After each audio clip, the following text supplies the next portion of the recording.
بسم اللہ الرحمن الرحیم۔ ایک مسئلہ یہ ہے کہ بعض مرتبہ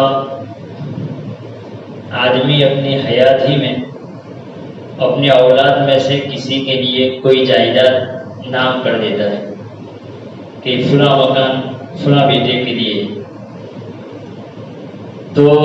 ایسی صورت میں اس کے مرنے کے وقت، مرنے کے بعد وہ جائیداد بھی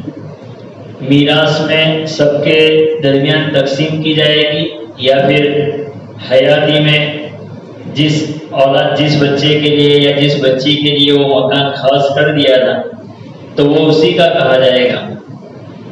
تو یہ یاد رکھنا چاہیے کہ اس کو بخشش کہتے ہیں، ہبہ کہا جاتا ہے، اور اس کے لیے ضروری ہے کہ جس کے لیے بخشش کی جائے وہ اس پر قبضہ کر لے۔ تو جب تک قبضہ نہیں ہوگا وہاں تک یہ ہبہ، یہ بخشش مکمل نہیں ہوگی۔ تو اس لیے اگر مرنے والے نے اپنے حیات ہی میں اس بچے یا بچی کو وہ مکان اس کے نام کر دیا ہے، اس کا قبضہ ہو گیا ہے، تب تو پھر یہ بخشش مکمل ہو گئی، اور اب مرنے کے بعد جب جائیداد تقسیم کی جائے گی تو وہ مکان اس کے اندر شمار نہیں کیا جائے گا، وہ جس کے لیے بخشش کیا تھا وہ اس کا ہو گیا۔ اور اگر ابھی تک اس کے نام نہیں ہوا ہے، اس کو قبضہ نہیں دیا ہے، صرف زبانی کہا تھا کہ فلاں مکان فلاں بیٹے کو دے دینا، یہ فلاں بیٹے کا ہے، یہ زمین تو میری فلاں بیٹی کی ہے، تو صرف زبانی کہنے سے وہ ہبہ مکمل نہیں ہوتا،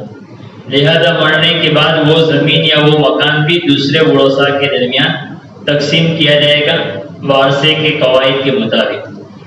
اب رہ گیا یہ سوال کہ کوئی آدمی اپنی حیات ہی میں اس طرح اپنے کسی اولاد کے لیے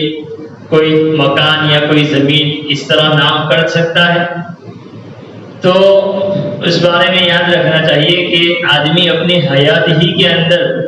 جب اپنی اولاد کے درمیان اس طرح تقسیم کرنا چاہے تو پھر برابری سرابری کے ساتھ تقسیم کرنا ہوگا۔ وہاں وہ قاعدہ جاری نہیں ہوگا کہ لڑکی کے مقابلے میں لڑکے کو ڈبل حصے ملیں گے، وہ میراث کے اندر وہ قاعدہ ہے کہ لڑکی کو ایک حصہ اور لڑکے کو 2 حصے، لیکن آدمی اپنی حیات ہی میں جب اولاد کے درمیان تقسیم کرنا چاہے تو پھر سب کو برابر سرابر دینا پڑے گا، چاہے لڑکا ہو چاہے لڑکی ہو۔ اب اگر کوئی ایک لڑکا زیادہ خدمت گزار ہے یا کوئی لڑکی زیادہ خدمت گزار ہے اور اس کی وجہ سے اس نے اس لڑکے یا لڑکی کو کچھ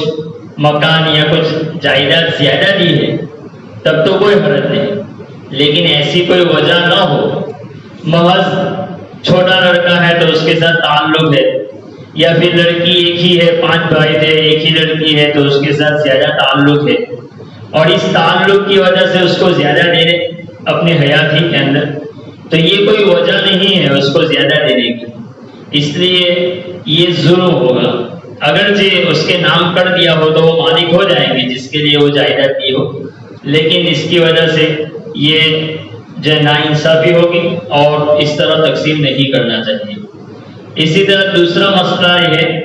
کہ ایک آدمی کے مختلف اکاؤنٹ میں پیسے ہوں، 2-3 اکاؤنٹ ہیں اور اس کے اندر تھوڑے تھوڑے پیسے ہیں، اب ہر ایک اکاؤنٹ میں الگ الگ سود جمع ہو رہا ہے بینک کی طرف سے، تو کیا اس کے لیے یہ گنجائش ہے کہ مثلا 3 اکاؤنٹ ہے اور 3 اکاؤنٹ میں 15,000 روپے سود کے جمع ہوئے ہیں، تو وہ ایک ہی اکاؤنٹ میں سے 15,000 نکال کر صدقہ کر دے، یا پھر اپنی جیب میں سے 15,000 نکال کر وہ صدقہ کر دے؟ عام طور پر لوگ پوچھتے ہیں کہ سود کے پیسے وہاں سے کون نکالنے جائے، کیا میں جیب سے دے سکتا ہوں؟ تو یاد رکھنا چاہیے کہ ثمن یعنی یہ کرنسی وہ متعین کرنے سے متعین نہیں ہوتی، اور دوسری بات کہ جب حرام مال حلال مال کے ساتھ آپس میں مل جائے، جیسے بینک کے اندر جو پیسے جمع ہوتے ہیں تو ہمارے حلال پیسے بھی ہیں اور اس کے ساتھ ان کی طرف سے ملا ہوا سود حرام وہ بھی ہے، تو جب حرام مال حلال مال کے ساتھ آپس میں مل جائے تو ایسی صورت میں اب عمومی طور پر کسی بھی پیسوں سے صدقہ کر دو تو یہ کافی ہو جائے گا۔ اب وہ حرام مال کو الگ کرنا یہ چونکہ ممکن ہی نہیں ہے کہ حرام مال کون سا ہے اور حلال مال سا ہے. تو اس لیے عمومی طور پر کسی بھی پیسے سے صدقہ کر دیا جائے تو یہ صحیح ہو جائے گا. لہذا اس صورت کے اندر کہ مختلف اکاؤنٹ میں سود جمع ہو رہا ہے تو کسی ایک اکاؤنٹ میں سے بھی پیسے نکال کر صدقہ کر دیے جائیں تو صحیح ہو جائے گا. اسی طرح اپنی جیب میں سے بھی پیسے نکال کر صدقہ کر دیے جائیں اور بینک کے اندر وہ پیسے بھی نہیں ویسے ہی رہیں تو بھی یہ صحیح ہو جائے گا. اس طرح سود کا صدقہ صحیح ہو جائے گا. اور ایک آخری مسئلہ یہ ہے کہ بہت سے لوگ موبائل کے اندر قرآن رکھتے ہیں تو اب بہت سارے پوچھتے ہیں کہ اس موبائل میں کوئی ضرورت ہو تو قرآن مجید کو ڈیلیٹ کرنا مٹانا یہ جائز ہے یا نہیں. تو اگر بے حرمتی کی نیت نہ ہو بلکہ کسی اور وجہ سے مثلا موبائل میں کوئی خرابی آ گئی ہے جس کی وجہ سے اس کو ڈیلیٹ کرنا ضروری ہو تو چونکہ بے حرمتی کی نیت نہیں ہے لہذا ڈیلیٹ کرنا جائز ہے. اللہ کے رسول صلی اللہ علیہ وسلم نے حدیبیہ کے موقع پر جب کفار نے نہیں مانا تو اللہ کا اور رسول کا نام خود اپنے ہاتھوں سے مٹایا. چونکہ بے حرمتی کی نیت نہیں تھی تو اس وجہ سے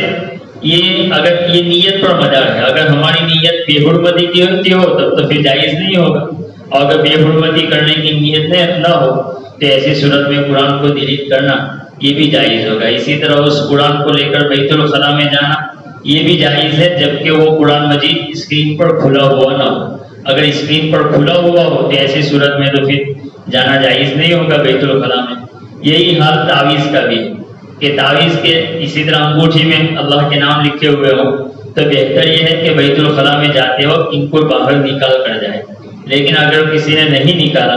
تو چونکہ وہ اندر چھپا ہوا ہوتا ہے اللہ کا نام ظاہر نہیں ہوتا تو اس وجہ سے بیت الخلاء میں لے کر اگر کوئی چلا بھی گیا کوئی حرج نہیں, اس کی وجہ سے وہ گنہگار نہیں ہوگا. اللہ تعالیٰ